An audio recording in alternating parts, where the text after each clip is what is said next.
Yo, we're on. And hello. Hello, everybody. This is Emerican Johnson and Polidice and Sean Matthew King. But I'm not going to be moderating or kind of in the pilot seat this time. So I'm just going to actually immediately hand it right on over to Sean King and let Sean do all the explaining as far as what's happening here and what we'll be discussing today. Okay, yeah. So this, for me, is the beginning of like a debate series I'm doing. And so on my channel, which American will link to in the description, I'm going to keep having guests on to just debate like all sorts of issues. Pretty soon, I'll be having like a libertarian anarchist and a communist anarchist coming on, and they'll have a discussion, and I'll just keep doing things like that.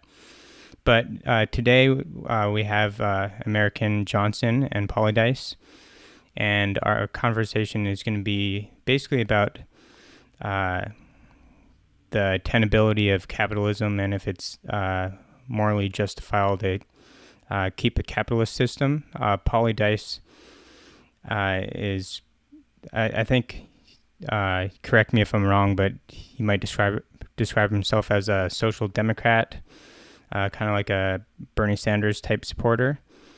And so he's going to be arguing that that's the most tenable position. And yeah. And so I think we'll start with Emerican Johnson, if you can just explain why you think that capitalism is morally unjustifiable. Sure. Yeah. I just want to really quickly just say that I'm actually a big fan of Polidice's channel, and I think we probably agree about more than we disagree. And I think more importantly, we probably share a lot of the same principles and values.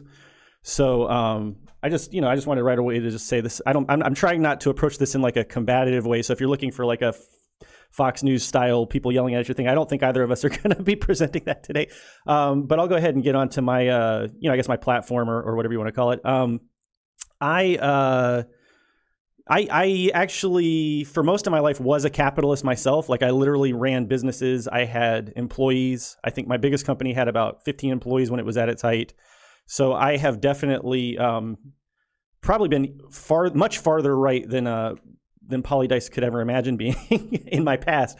But over the years and through various experiences, including my experience as a capitalist, I have just come to see capitalism as a system that is inherently exploitative.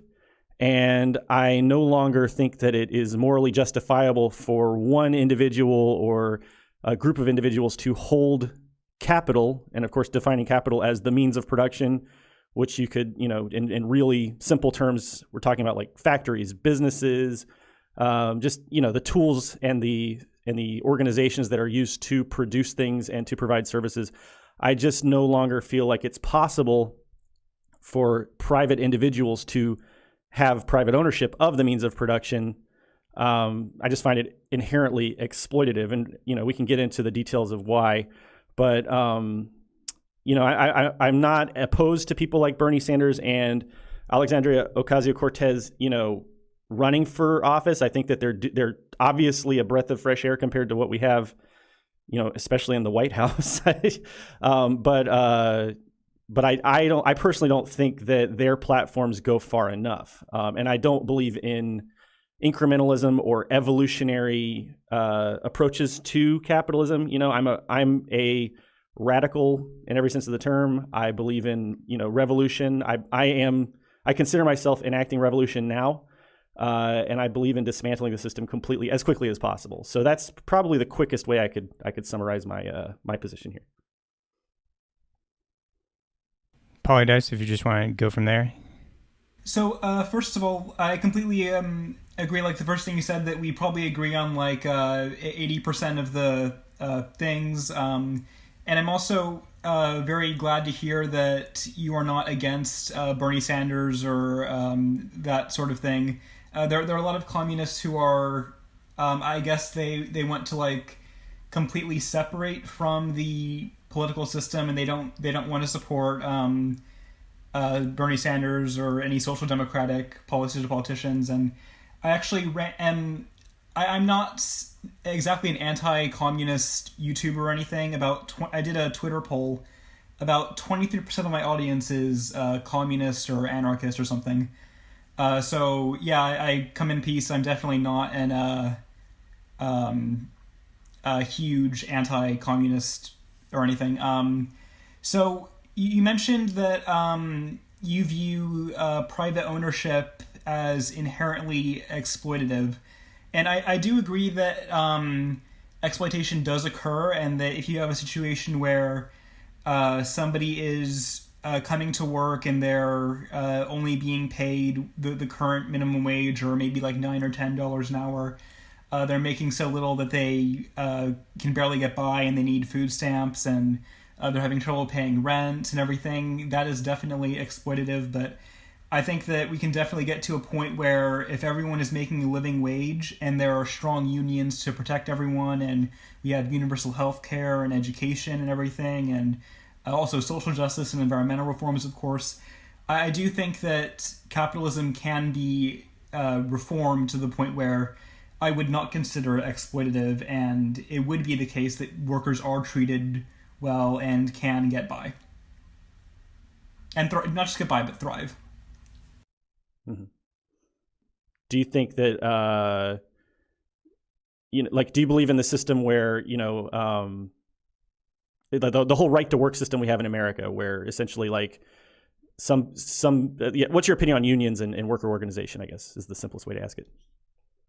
So I am extremely pro-union. I think that unions were the backbone of the American workplace for decades, from the 1930s to the 1970s. And I think that since unions have been kind of gutted and you have these right-to-work stuff, and most recently the Supreme Court, I forget what the exact decision was, but basically I think it was like Janus or something, they said that unions could no longer make it so that if you are benefiting from the union, you have to pay into the union. So that basically is a threat to unions nationwide. And I think that a huge part in the stagnation of wages is because of unions. So I am extremely pro-union. And in Scandinavia, the government back the unions, and the unions are so powerful that they don't even have nominal minimum wages in the Scandinavian countries, because the unions are so good at what they do that they guarantee. I mean, I would still support a minimum wage regardless, but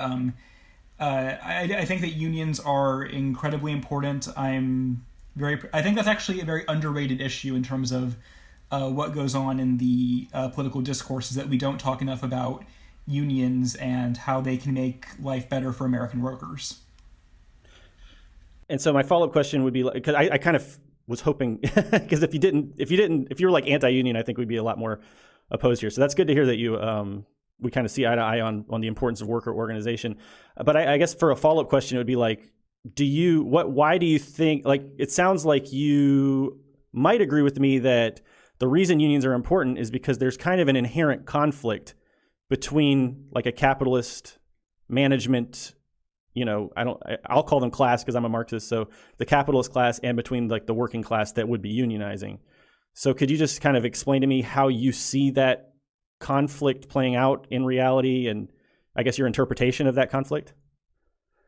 Yeah, so I completely agree that from the perspective of management, the goal to make profit is, of course, that you want to have the highest revenue at the lowest cost. So you want to cut costs, and that, of course, means that you want the highest revenue at the lowest cost. So you want the workers to be working as hard as possible, even if it's not good for them, even if they have they're not getting enough vacation time, and on the other hand, you want to cut costs, so you want their wages to be as low as possible. So you want them to be working as hard and long as possible, and for as low wages as possible, and the lowest benefits. So there absolutely is that conflict, because of course the workers, they want to have the most benefits, the highest wages, and they want vacation time and sick leave and parental leave. So I completely agree that there is that conflict, and so unions are necessary to essentially give the workers more power in that. Otherwise, if you don't have unions, then it's, of course, a very one-sided power dynamic. And so that's why labor needs to unionize and have those unions protected by the government so that they do have leverage against the managers and CEOs and everything. Okay, and this will be my last question. Then I'll let you kind of maybe ask me questions if you want. But my last question, I guess, just to further clarify, like, so if we had like a really strong union system in America, and like every workforce was like really well organized and represented their own interests against the capital class, what would you see what's the utility or the benefit of the capital class, assuming we, in a perfect, fully unionized state of affairs? Why should we still have the capitalist class, in your opinion? For the purposes of management and investment and I guess that's pretty much most of what they do. So basically, when you have stores, I see the point of the management is that there is an inherent human incentive to essentially get the most for the least, and I think that's generally a good thing. That's why humans create technology, but it also means that for workers, there is an incentive to, I don't want to say slack off because that sounds kind of like demeaning, but essentially that if you didn't have management, first of all, you wouldn't really have creation of new businesses or investment in new stores or locations. And as far as managing the workers goes, I think it would be very dysfunctional if you didn't have managers and supervisors essentially making everything flow well and saying, so for example, I used to work in retail, and so if I finished, a lot of times I finished my section early, and so if it were just up to me, it would have been, okay, I finished my section of the store, so I'll just leave. But the manager... Oh, go ahead. I was just going to say... I'm sorry, I didn't mean to interrupt you, but I was just going to say, like, do you think you would still have had that same mindset if you owned the store yourself? So you mean like a co-op? Sure, yeah. I guess if you had like a full share in the store and like you got a perfectly equal percentage of the profits, I mean, do you think that would that have affected your, I guess, mindset in that situation, do you think?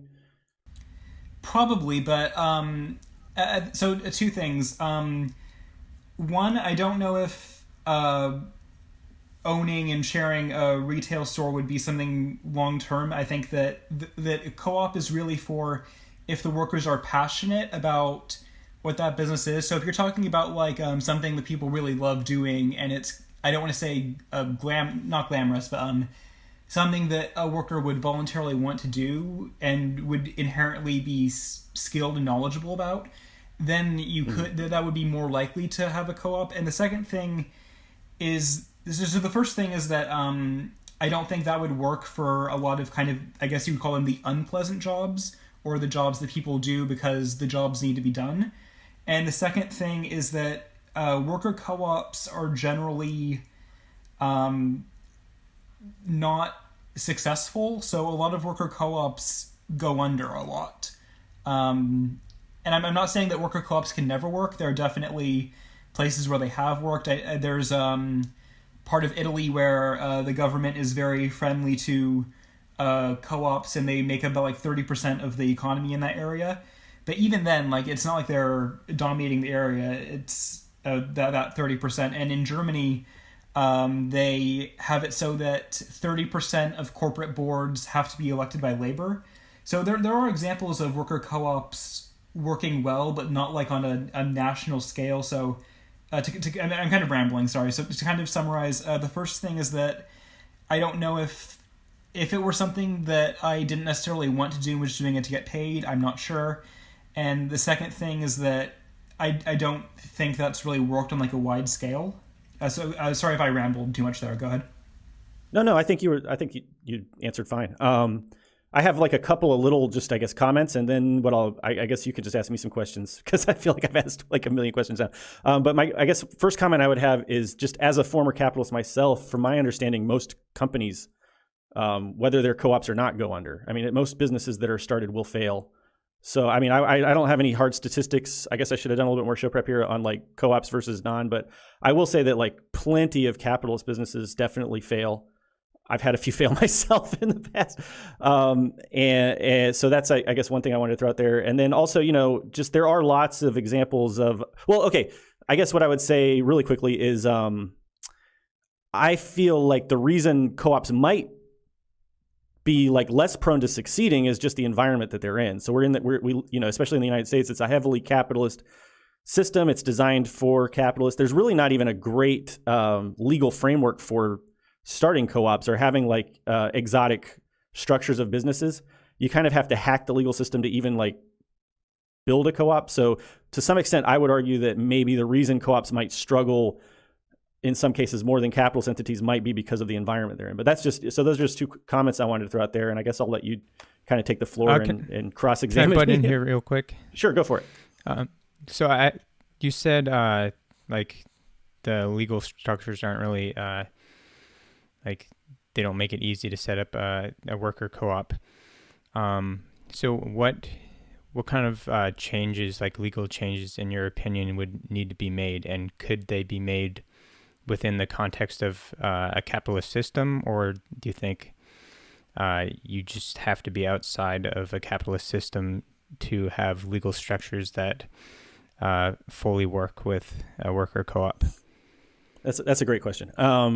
It's an important question. So one of the most important, I guess, slogans or whatever we have on the far left would be, "There's no ethical consumption under capitalism." So the idea is that even if you have a great co-op that's, and this is actually used more to kind of respond to people who are what we call quote unquote lifestylists. So people who think that they're resisting capitalism by like buying certain brands or making certain consumer decisions.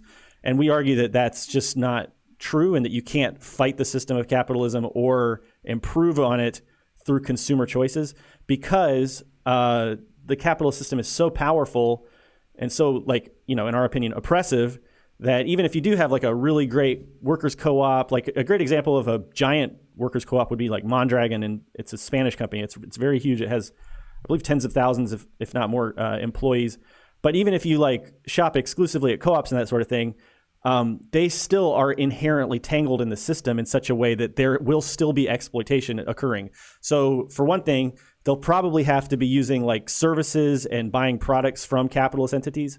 Like, so for instance, if you had like a co-op company that makes backpacks, right? Just as a random example, if the backpacks are made out of like, they're gonna be made out of certain materials, like they might have to buy buttons or something like that from a company that is maybe manufacturing them in a third world, developing nation, where people are being heavily exploited to the point where it's, borderline, arguably very much slave labor. So that's just a really kind of brief explanation of why, just because we have some co-ops mixed into the system doesn't mean it's ethically. I wouldn't consider that ethical reform. And then the other issue I'd just really quickly throw out is that it's still not possible, even if we had more co-ops, it's still prohibitively expensive and impossible for most workers to start their own co-op. So you'll still have a situation where most workers are still going to have to rely on wage servitude just to make ends meet, and buy their food every day. So we on the left, on the radical left, don't really consider just having co-ops as an option going far enough. Right. So, but you think we could probably make some changes to make co-ops easier, but there'd still be a lot of... Sorry, I didn't actually answer your question. I ran a little bit myself. Okay, so to answer your question, you could definitely make changes to the law to make it easier to start a co-op, and I'm not going to oppose those things. Any kind of reform we can do that is going to be palliative or alleviate some people who are being oppressed or make it easier for people to improve their circumstances, I'm not going to oppose. It's not like an all or nothing thing for me personally. But even if you made it, so for example, one system I would do is just make it way easier for people to kind of customize the structure of their business. Like right now you have a very limited, when you think about it even a little bit, you then start to see how capitalists would exploit it to make things worse. So like, for instance, you could make it easier to have like exotic business structures where you have like different structures of management. Because the way it works right now, if I started an LLC, every time I wanted to add a member or remove a member, there's like paperwork and processes and files. You have to file certain documents with the government. So you could kind of make some kind of a more flexible structure that makes it easier to add and remove people, and maybe have different, just different structures that are better suited to co-ops. But even if you did that, I could quickly see the capitalists who are very powerful, very wealthy, and have a lot of lobbying power somehow exploiting that system to make things worse. So I honestly don't think there's much you can do to really reform in that area. You could make some things easier, but it's going to be a Band-Aid on a much bigger problem. Okay, for sure. So kind of going off what Sean was asking about ways in a capitalist, or rather a social democratic mixed market, and like ways that you could change the legal system to make co-ops more viable. So I'm not an expert on this, but what I have heard is that in that region of Italy where 30% of the economy is worker co-ops, what they do is they make it so that, obviously you have, in the US, you have unemployment insurance. So basically, if you lose your job, you can get insurance, so that the government will give you basically a stipend until you find a new job. But in this region of Italy, what they do is they make it so that, or maybe it's the entire I'm not an expert on this, I just kind of heard this. They make it so that if you and 10 other laid off people decide that you want to start your own business, and specifically a co-op, the government will, instead of giving you that the unemployment insurance, they give you the equivalent amount so that you can start a co-op.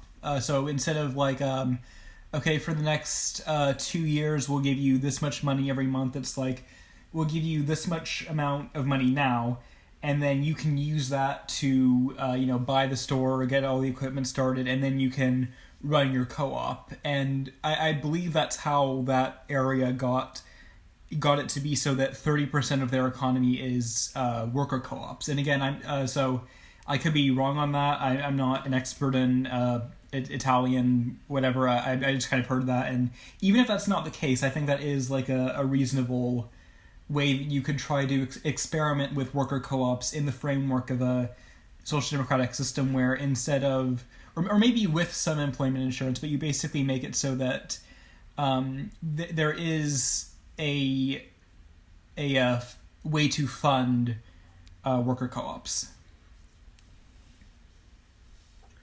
So like, this is going to sound, I don't mean to come off like an asshole. This isn't like a gotcha question or anything like that, but I'm just, it's, I guess it'll help me understand your side a little bit better. So like, and I know this is kind of a abstract question, but I just want to throw this out there. So like 30% of businesses in this region in Italy are co-ops. Like what do you think like a appropriate percentage would be in terms of like capitalist owned and operated businesses versus like co-ops? Like, would you like to see significantly more? Do you think that it might somehow be harmful to society if we had like 100% worker owned businesses? Do you get what I'm trying to ask?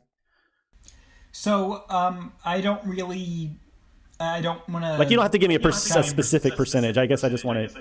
Oh, no. Get your basic what I'm trying to say... what I'm trying to say is I don't really have a specific percentage. I don't mean to sound crass, but like worker co-ops are not something that I like am super into. I mean, I'm not saying that like I'm actually pushing for worker co-ops. And to answer your question... Okay. You mentioned like what percent of the economy would it be too much or too dangerous? I don't think that when I was talking about the 30%, what I'm kind of saying is that even when you have an environment for that, it doesn't really dominate. I don't think it's as inherently efficient, but what percent would it be too much? I mean, I don't know. I don't think there really is a ye shall not pass this percent. But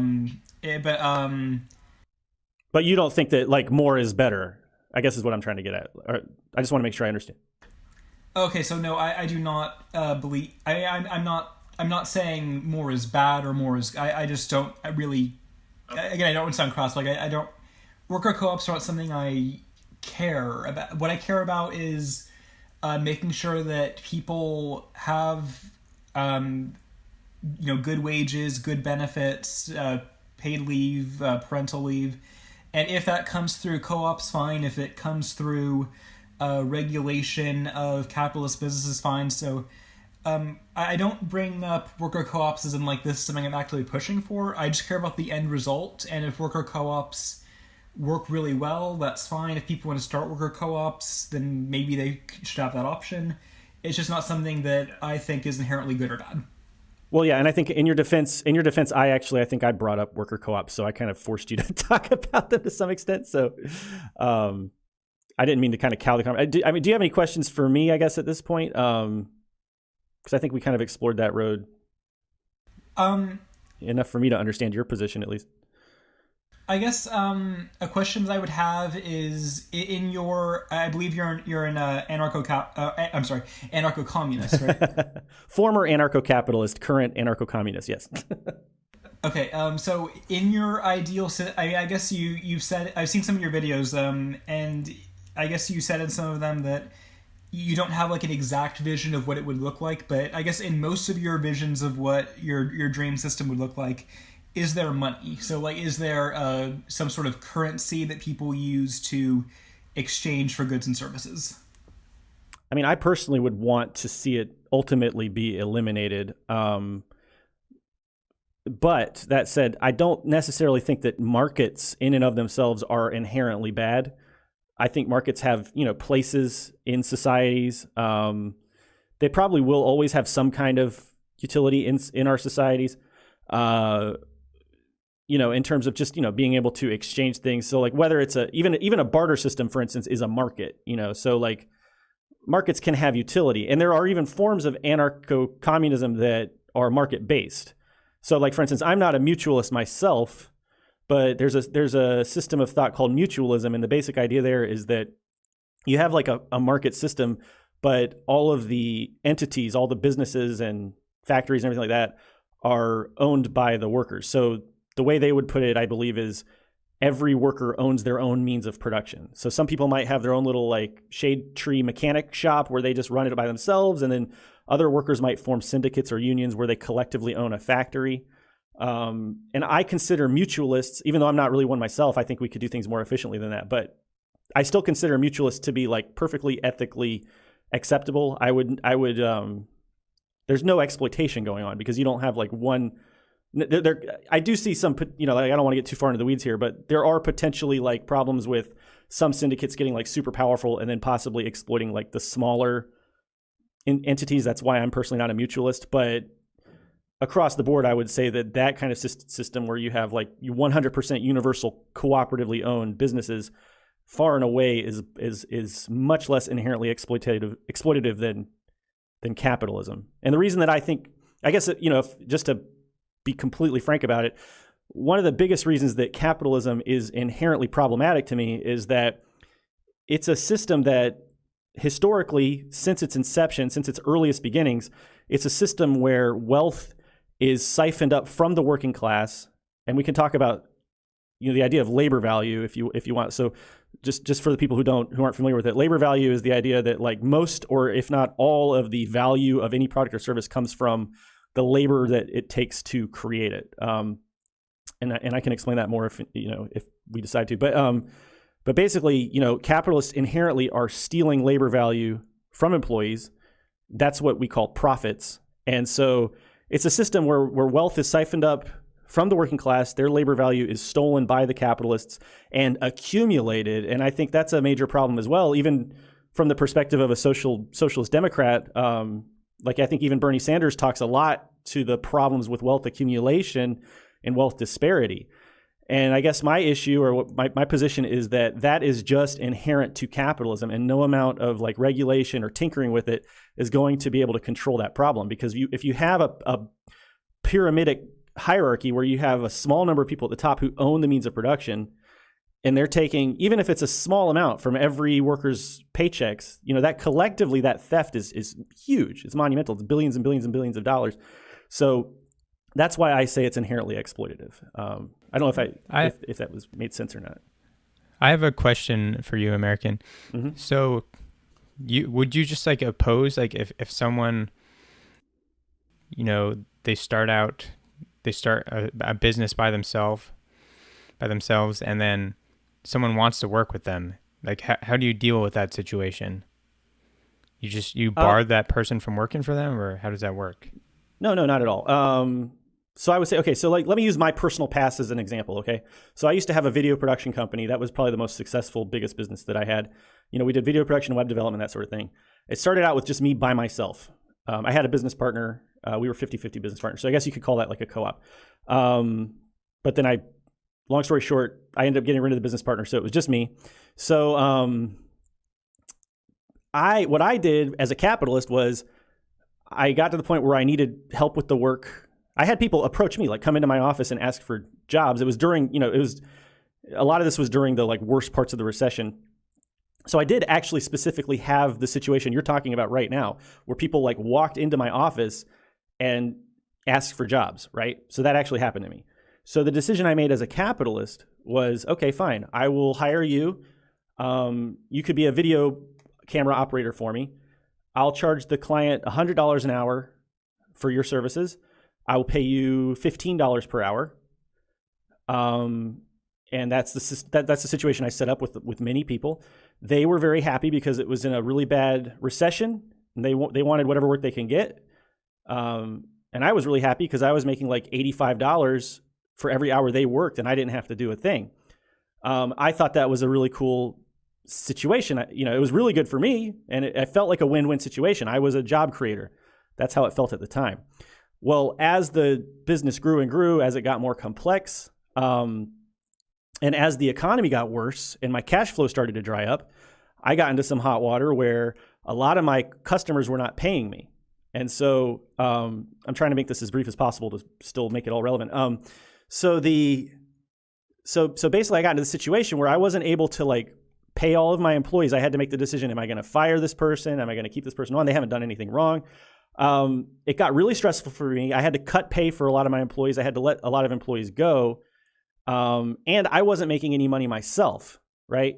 So like this is just kind of a worst case. It went from a best case scenario from the capitalist perspective where I was making a ton of money and they weren't, until it became a worst case scenario for everyone involved. Like I wasn't getting paid, they weren't getting paid, everyone was miserable, and I was having to kind of make all of these decisions unilaterally. And I would argue tyrannically. Like I had complete control over the lives of these people, whether or not they were going to continue to get paid, whether or not they were going to stay part of the company. I now think in hindsight, a much better situation would be somebody walks into my office, they say, hey, I want to work for you, I need a job. I think you could set up within the capitalist society we have now, within the capitalist system we have now, I think my business would have run much better if I said, hey, okay, you work for me, you come into this company, and what we can do is we could set up a situation where for every hour you work, I'll pay you for part of the, I'll pay you $15. And then, part of the money will go towards the overhead of keeping the lights on and everything. And then the rest of it will be kind of sweat equity. And you can kind of over time, say you work here for 6 months or a year or something like that, over time you can build up your partnership, your membership in the company. And you can kind of earn, you're doing the work, you're getting paid for it, but you're also earning percentage in the company. That would have been a much better situation for me, even as a capitalist later when the business got into hot water, the economy started going bad. It would have been much more of a win-win situation. They would have been invested in the company, and I think everyone would have been happier. Even if they had to take a little pay cut, they would have, a percentage in the company. They'd be invested in the company and much happier to work for that reduced pay, knowing that they might have some long-term benefit. So I guess I've talked enough about that, but I don't know if that answered your question. One quick follow-up question. So would you be trying to mandate that at all, or you just like hope people follow that lead, or how? I can't imagine why anyone would not. I mean, okay, and just to make it perfectly clear, I don't think that's a solution to the problem. I'm saying within a capitalist system, if capitalists want to make things, if somebody wants to transition out of being a capitalist, I guess is what I'm saying. That's what this proposed system is for. But no, I wouldn't mandate it, but I can't understand why anybody would not take the option. Because I'm not saying I'm going to pay you less. I'm just saying I'm not going to steal this labor value from you. So instead of me taking $85 for every hour you work and you get 15, I'm saying you get 15, the company gets 15 to pay for the cameras and the lights and the electricity, And then the rest of that is not profit that goes into my pocket. That's sweat equity that goes into your membership in the company. It's like I'm basically giving you something extra. Now, it feels like I'm getting less as a capitalist because I'm not taking that profit.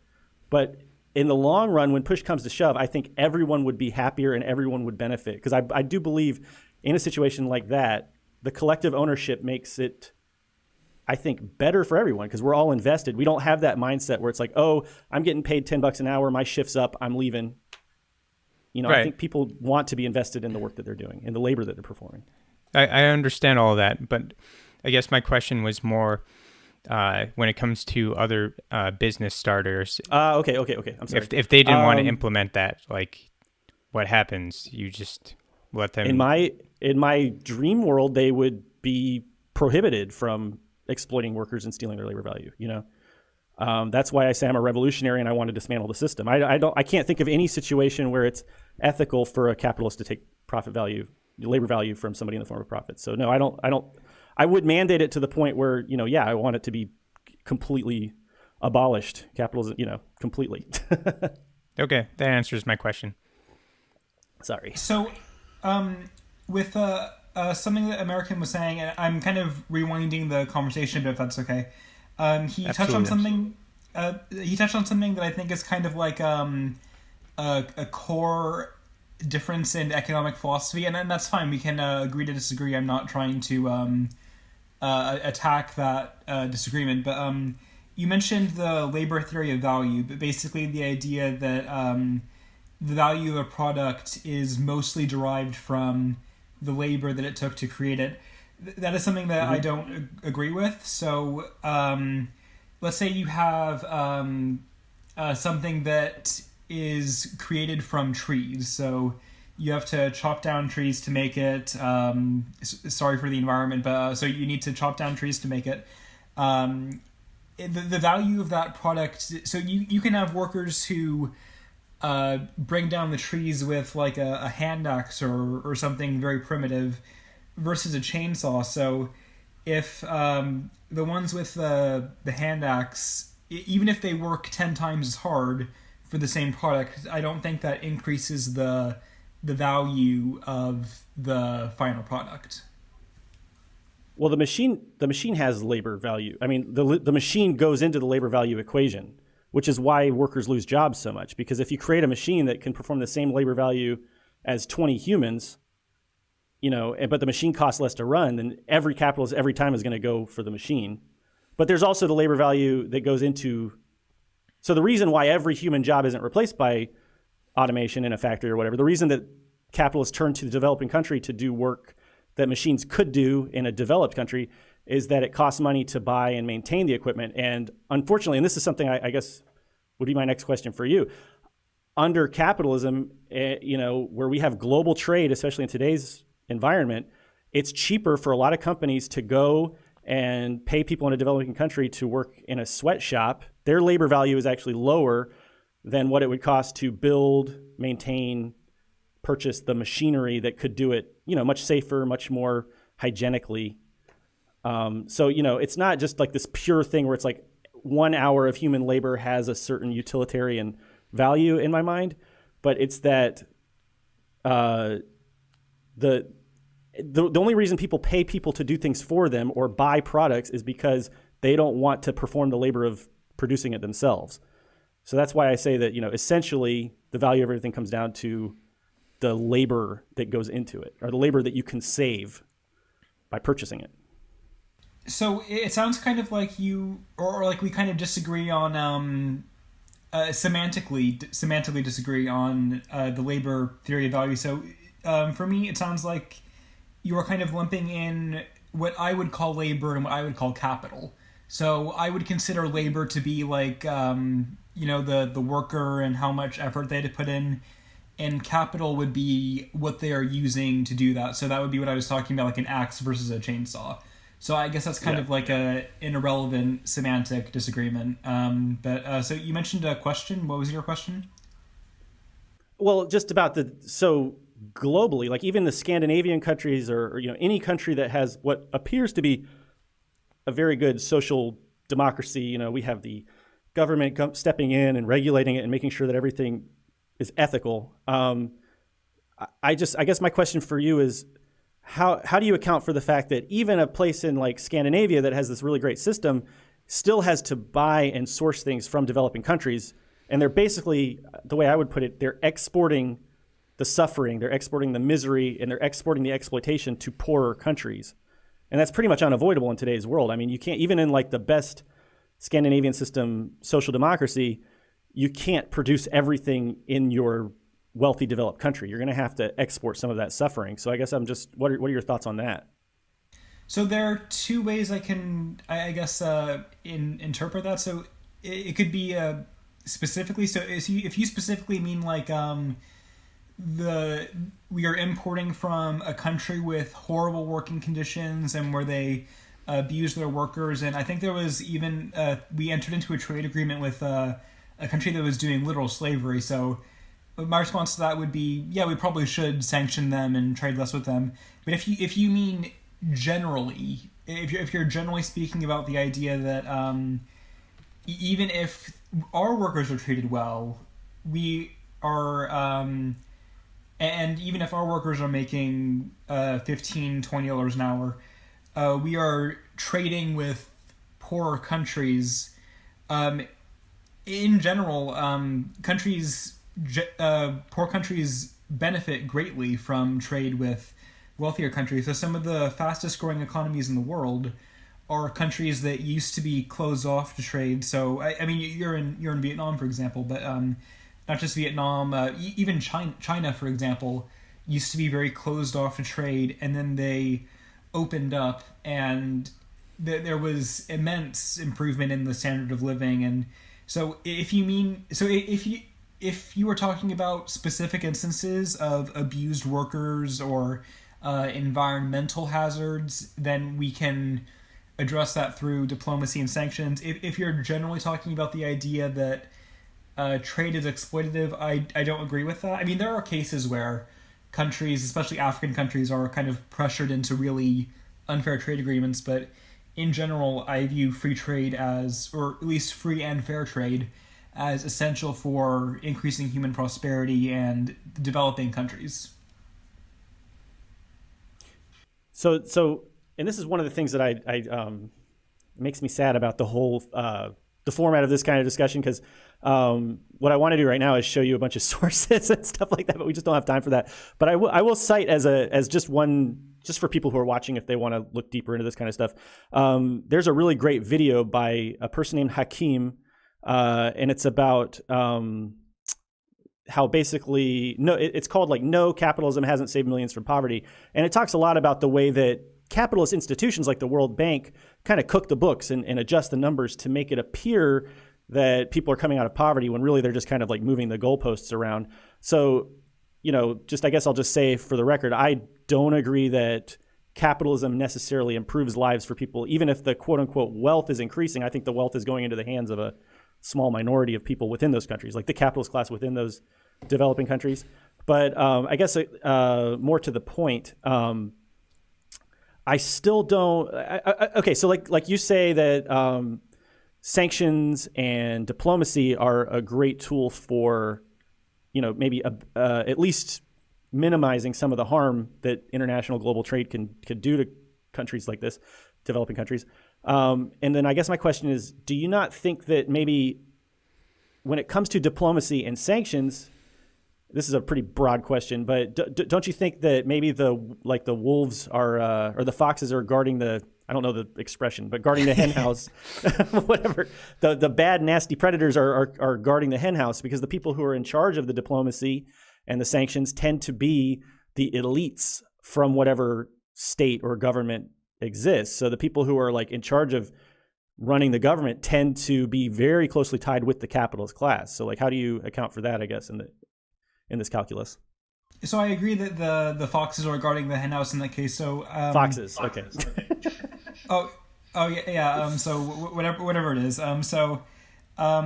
The case where I was talking about the country using slavery. So I'm just going off of memory here, so I could be wrong, but I believe the country that I'm thinking of is Brunei, and the agreement was the Trans-Pacific Partnership. So you're absolutely correct that the people in charge They are the foxes in this analogy, and so yeah, as much as the American government and politicians and diplomats talk about how much we care about democracy and human rights, if a country is friendly to us, so like Saudi Arabia or Brunei in this case, or maybe not Brunei, but whichever country it was, we don't care that they're doing slavery. So I acknowledge completely that that is the case, but I'm just talking about my ideal system. So in terms of what I would do and what I would want us to do, is I would want us to put economic pressure on that country or any country that is kind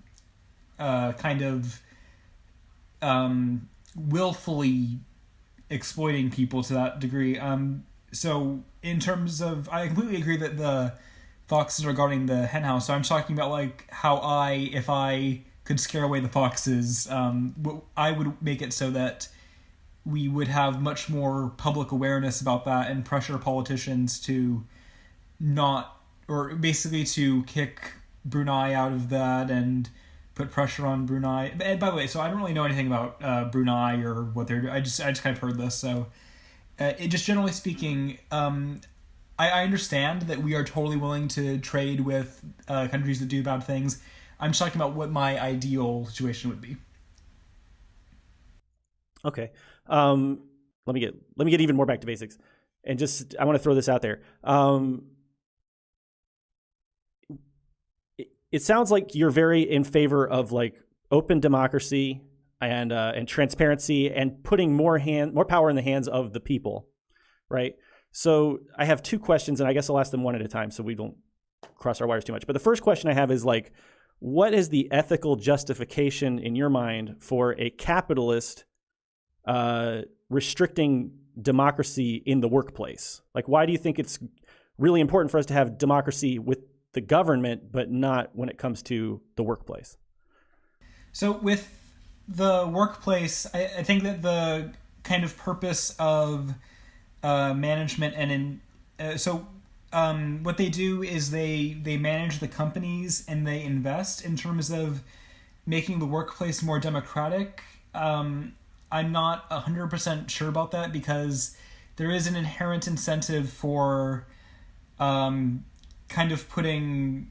I mean, you were talking about like if there were worker co-ops, maybe that negative incentive wouldn't exist, but I think that there is a role for management and corporate structure for supervising and investing, but I guess I would support what Germany does, where 30% of the boards have to be elected by labor. I think that could be a good way to make sure that people are treated well in addition to the unions. As for government, I think that's a different situation. So for with the government, that is like the end all be all. Like they are, if it's not democratic, then they're just ruling over us. And I think that the difference between that and a workplace is that some degree of, I don't want to say being some degree of being managed is necessary for a workplace, and it is with government too. So I'm not in favor of 100%.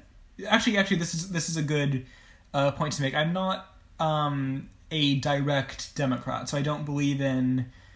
I'm not against referendums, for example, but like I think I'm much more of a representative democracy kind of person. So I think things should be more democratic in the sense that, for example, getting rid of the Electoral College and making it so that there's more accountability and transparency. But I guess we could have more accountability and transparency and some elected people in workplaces, but I'm not fully democratic in either case. I think that so with government, we should have ranked choice voting, lots of different things like even more theoretical stuff like board accounts. But in terms of people directly making decisions on how government works, I think that would actually be kind of dysfunctional. So you have Brexit, for example. That's going.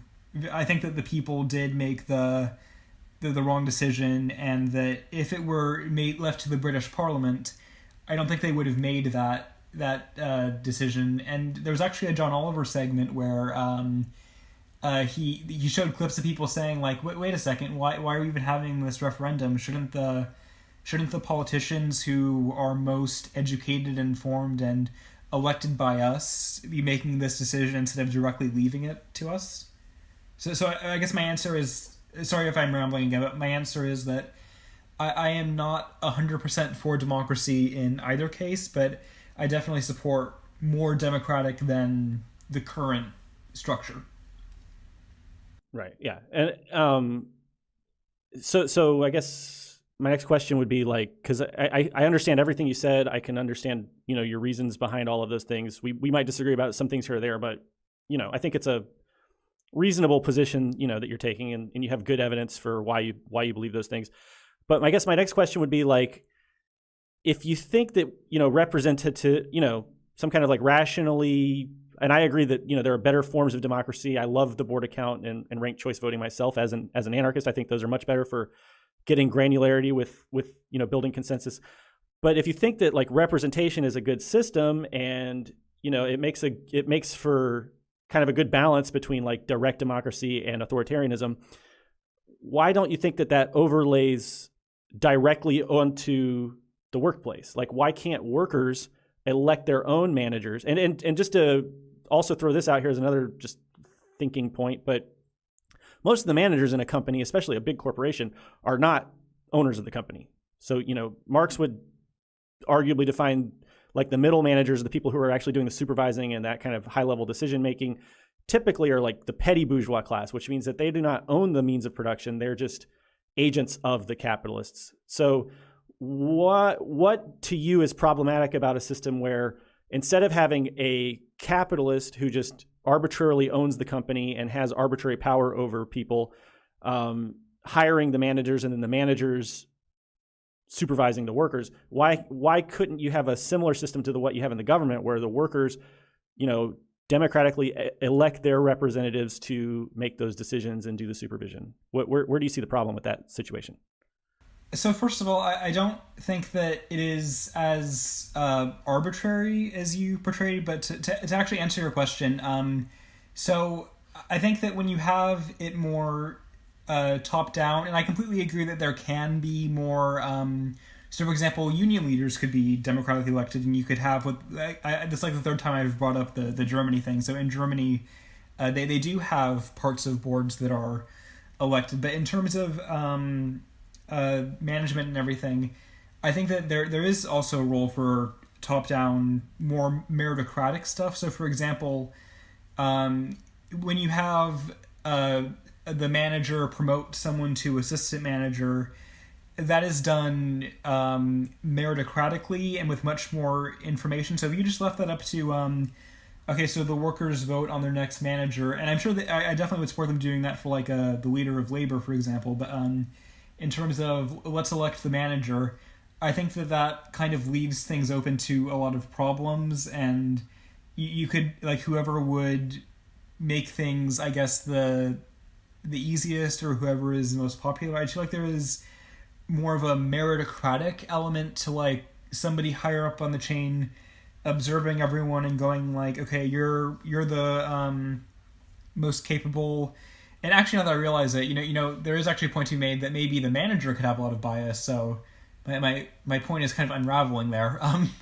But I do think there is also a role for top down, less bias. So the fundamental thing is kind of that if you are somebody who is making the decisions without so again, like, you want to do the least amount of work as possible, but from kind of like an objective standpoint, it is better if they're working harder. So you want somebody to supervise them who is not necessarily against doing the work. So going back to like the example for when I was in retail, for example, if the workplace is more democratic, you are going to vote for the person who is, again, I don't mean to sound this in like a demeaning way, but like the one who is more okay with slacking, or who is I just feel like if it's top down, then you do have a way that will work better for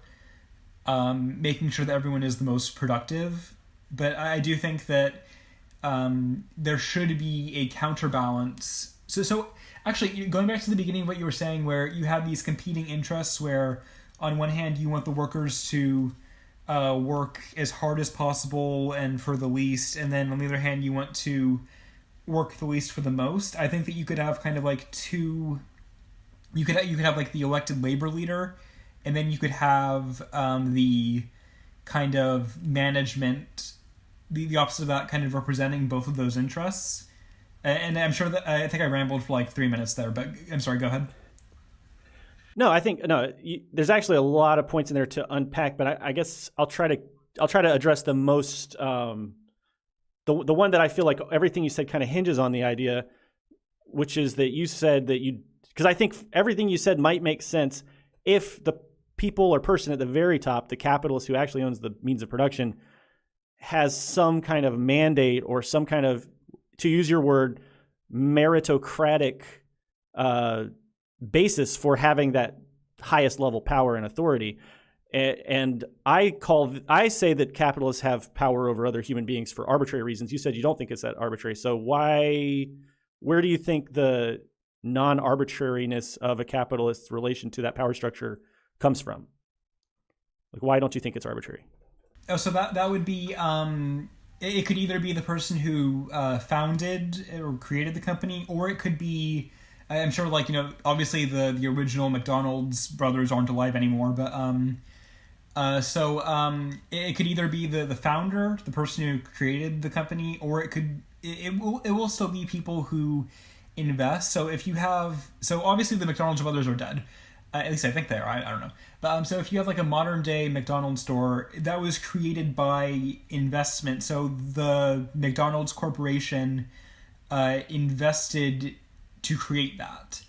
And so if you are going to talk about a situation, so it's non-arbitrary because they either created the company generally and manage it generally, or it's because they invested in that. So if you have like a company, for example, if you have a McDonald's in the local area, that's because the company bought that land and paid for the building, the structure, the equipment, all of the initial costs, and everything except for, and also they paid for the labor, but everything that goes into that, the uniforms, the food, the cleaning materials, the maintenance, the insurance. I think that it's non-arbitrary because there was that, like, they did invest in that.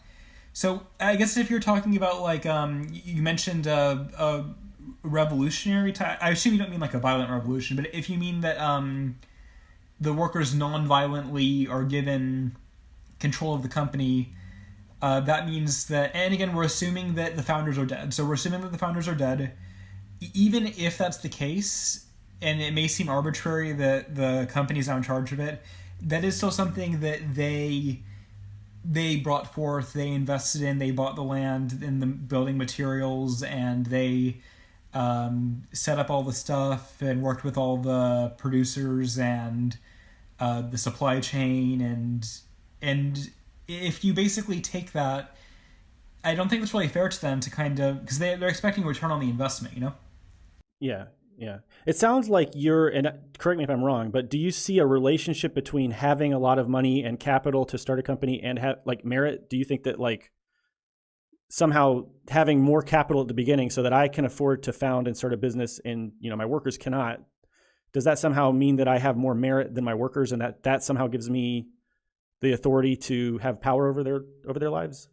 So I may have crossed two different things. So when I was talking about merit, what I meant for that was that whoever is chosen by the manager to be the assistant manager is the person who has shown like the most competence, and I'm probably giving too much credit to the manager because of course racial bias and gender bias goes into that. But aside from that, they are essentially choosing the person who works the hardest, is the most bright and capable. So that's what I was talking about when I was talking about merit.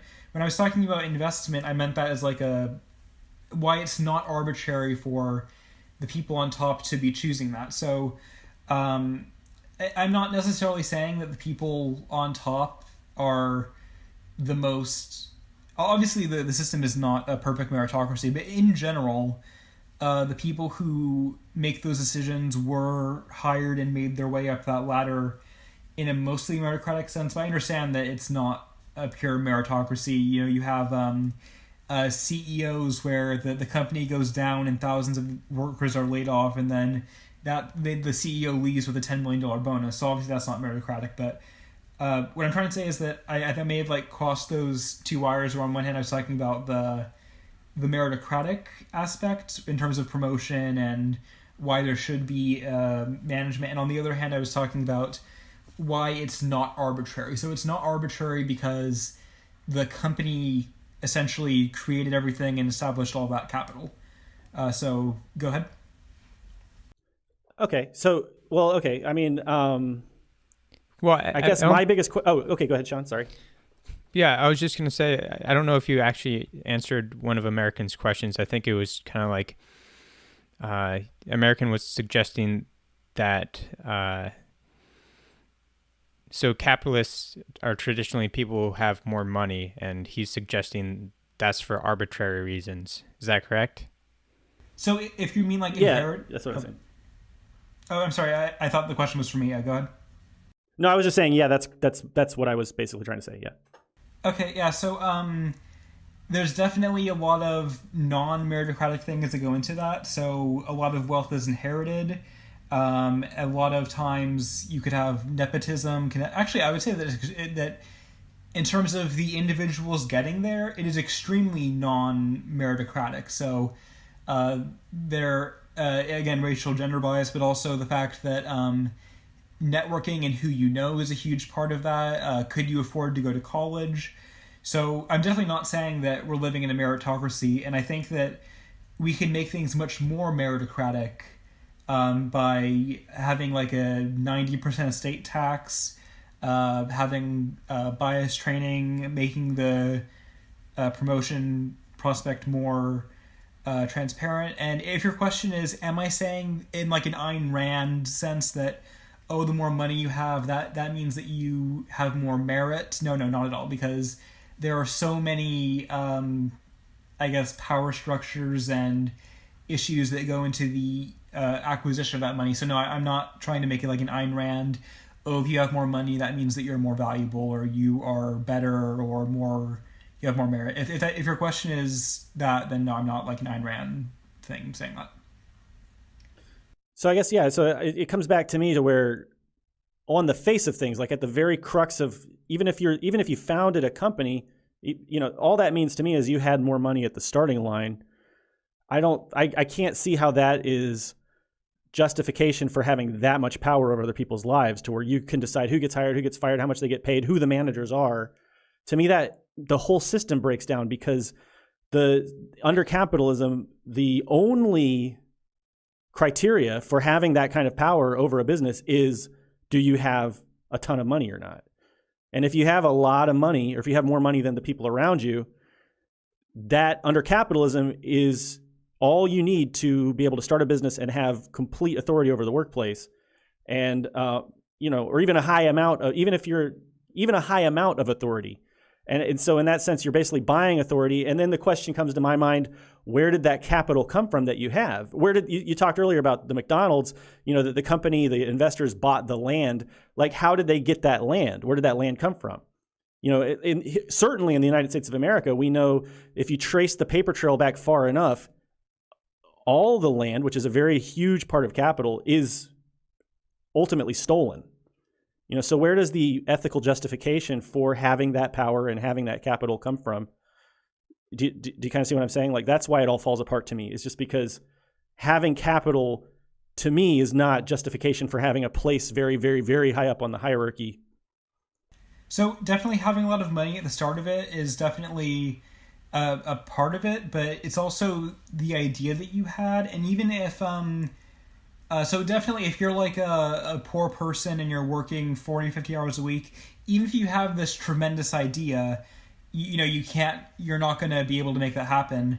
But but there are a lot of not necessarily wealthy people. You can get a loan and you can make that happen. So I'm not saying it's like an even advantage, but there is still, you necessarily need to have like a good idea and good management. So even if you're very rich but your idea sucks, it's going to fail. So if you can use your money to buy land and have your business, but if your stuff is crappy and no one wants it, then you're going to go under, even if you had a lot of money to begin with. So I think that maybe I don't agree with how much emphasis is being placed on the initial advantage, but I'm not when it, obviously it's obnoxious when libertarians say like, oh, if you don't like the way you're being treated, then start your own business, because obviously that's nonsense. But I think that it's also, I also don't necessarily agree with the idea that it's just the money that you have to begin with. And you mentioned the land part. Do you mean like stolen from Native Americans, or like what did you mean by that? Well, yeah, in the United States, definitely it was all stolen from Native Americans. In Europe, you can go back and trace back however far you want, but you'll see that, all land, a river, take a river, for example, right? Like if there's a really great plot of land next to a river, originally that didn't belong to anybody. Somebody seized it. Somebody at some point put their flag on it and said, this is mine. And chances are used violence to defend it or to seize it. I guess just to me, it's like the whole idea of one person or one entity owning land is unethical. But that probably gets into the weeds in terms of like not really being what we're focusing on here. But more to the point of what you were saying, it's just I still can't. I guess I still can't really like let it go that ultimately. Okay, so you were talking about like how people can like, if they have a good idea but not a lot of money, they could start their own business. But like that is just categorically out of the hands of the vast majority of humanity to start a business, even if you have a really great idea. So then here's a question about power dynamics. If I have a really, really excellent idea for a business, like the killer app that's going to make billions of dollars, but I have no money, completely broke, right? But then there's a capitalist who has never had a good idea, but they have a ton of money. So they say, they will hire me as an employee and use my ideas. They'll make millions and millions of dollars, and I don't get credit for it. That's an extreme example, but on a smaller scale, that's what always happens. Because even if you're like Elon Musk didn't design any of the cars. Elon Musk didn't design the systems and software that made PayPal possible. Elon Musk, even if he sat down by himself with his laptop and coded everything that had to do with PayPal, it was reliant on the internet. Like PayPal would have been nothing if the internet didn't exist. And like lots and lots of people created the infrastructure of the internet. Lots of people developed the software that's used to make websites that Elon Musk would have to use to create PayPal. It's like, I just don't get where this idea that just because I have a lot of money right now, that somehow, even if I have a good idea or even if I don't, the fact that you have to have money to have this power, or that this money somehow gives you justifies you having power over other human beings, to me, that just seems inherently arbitrary. Okay, I want to jump in here. Sure. So there's two questions here. One is, do capitalists, deserve the money they have and the authority they have? And the other question is it efficient to have a capitalist class, just being able to start businesses and whatnot? And I think a lot of people, and like my position is more similar to Polidice's, but I'm not claiming to have all the answers or anything. But social democrats in general, they recognize that it's unfair that, like most capitalists started out with a lot of money, and that a lot of poor and working class people, they just have very little opportunity to be able to start a business. But they still think there's some efficiency there in like the overall economic system that, and that if we try and even the playing field through progressive policies, then we're still utilizing that efficiency of capitalism, but trying to make it more fair. And so social democrats see that as like the best way to attack the problem. So I don't know if you have anything to say to that. Yeah, so absolutely. So if you look at any metric for the countries in the world that have the highest quality of living, whether it be my personal favorite is the Legatum Prosperity Index, or there's the Inequality Adjusted Human Development Index, and then there's the World Happiness Report. The countries that dominate these lists are overwhelmingly the Scandinavian countries. There's Germany, the Netherlands, Australia, New Zealand.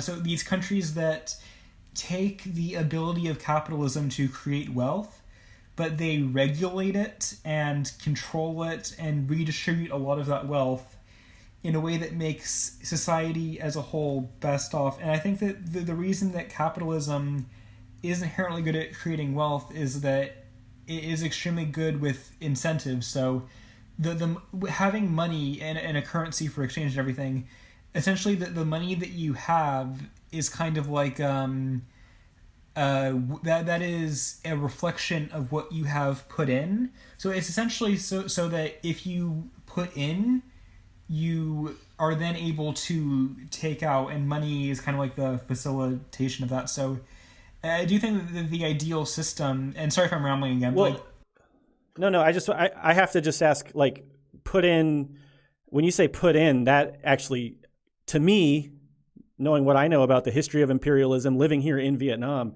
when you say put in, that is actually scary to me, because some of the things people put in to the world to get a tremendous amount of money is incredibly destructive of human life, of the environment.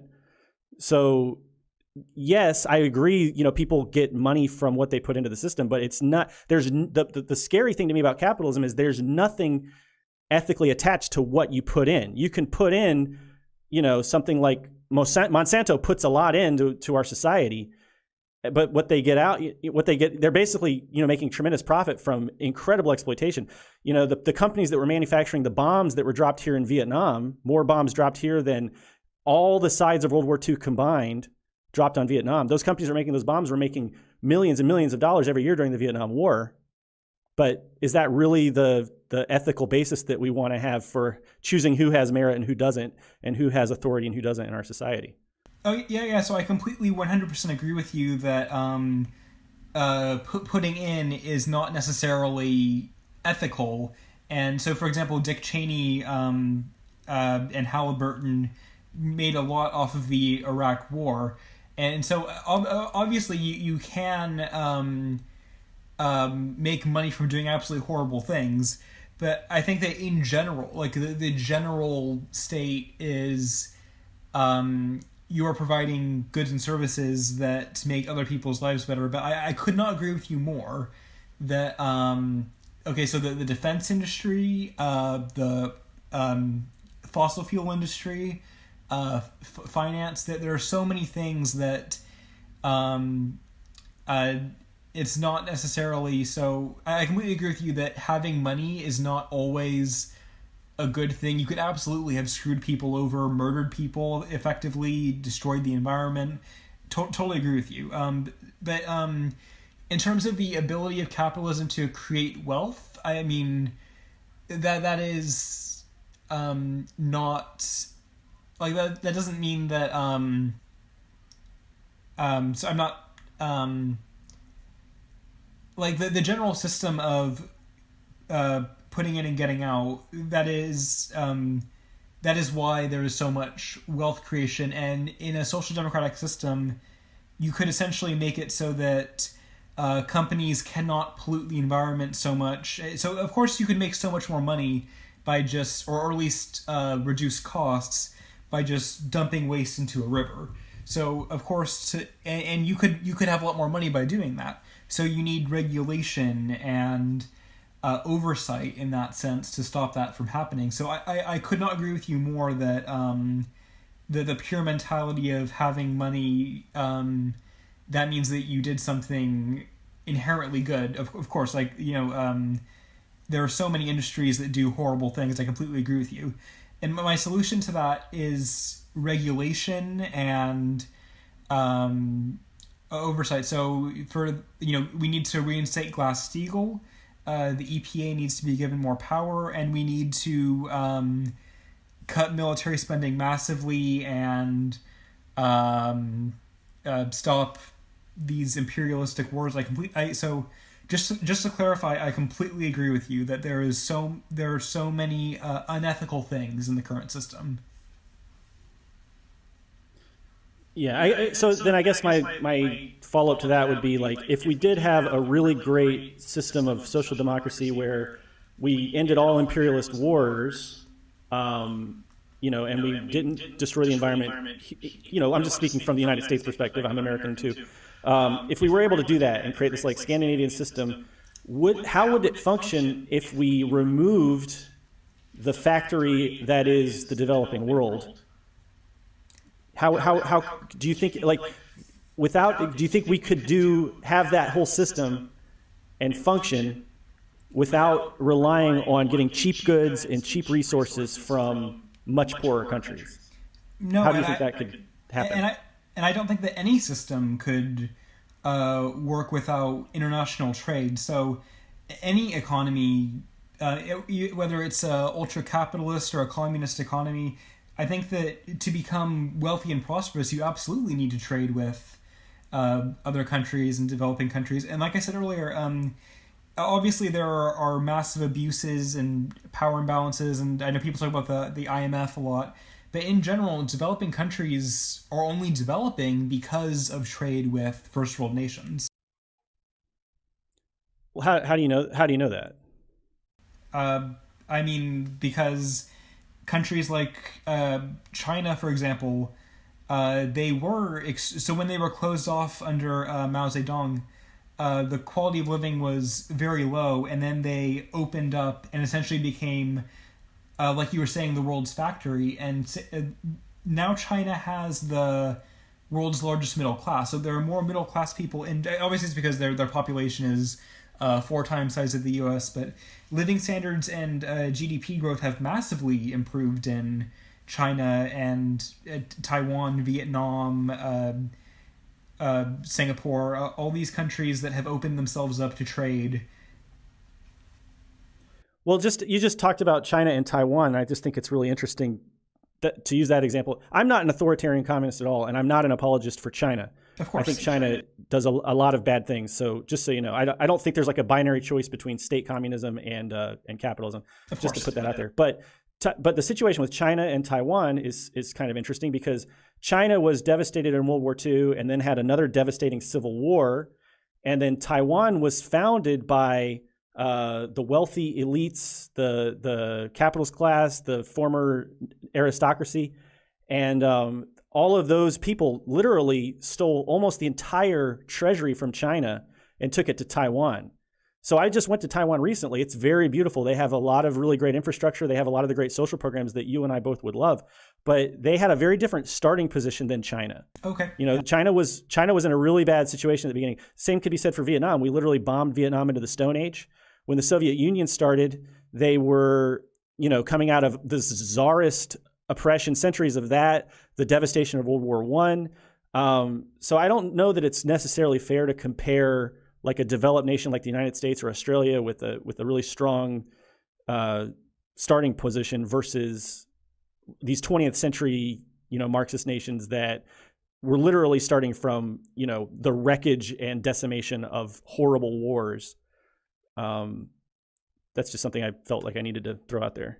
Okay, yeah, so I totally agree that you can't just pick different countries and say this country is wealthier without looking at the history. But what I was talking about with China and Vietnam, as I'm talking about specifically instances where their economy was closed off, so I'm not talking about the Chinese Civil War or the Vietnam War. I'm talking about places in like the 1980s where they had these closed off economies, and then they instituted economic reforms, and they started trading with the rest of the world and exporting and everything and importing.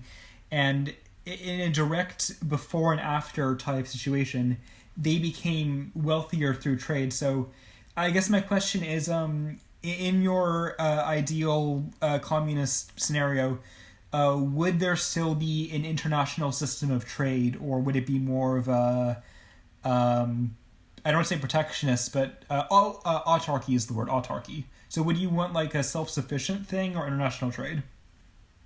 No. I'm definitely not like a Jucheist, like North Korea system. No, I think that globalism can be a very good thing, and I think that international trade and international communication and all that sort of thing. I mean, I think, based on my life experiences traveling and that sort of thing, I think people coming together across cultures, trading ideas, trading information, trading resources can be a very, very good thing, but not when it's controlled by an exploitative ruling class, which, whether it's a high-ranking member of an authoritarian regime politically, or whether it's, economically a capitalist who has like a significant amount of power over normal working class people.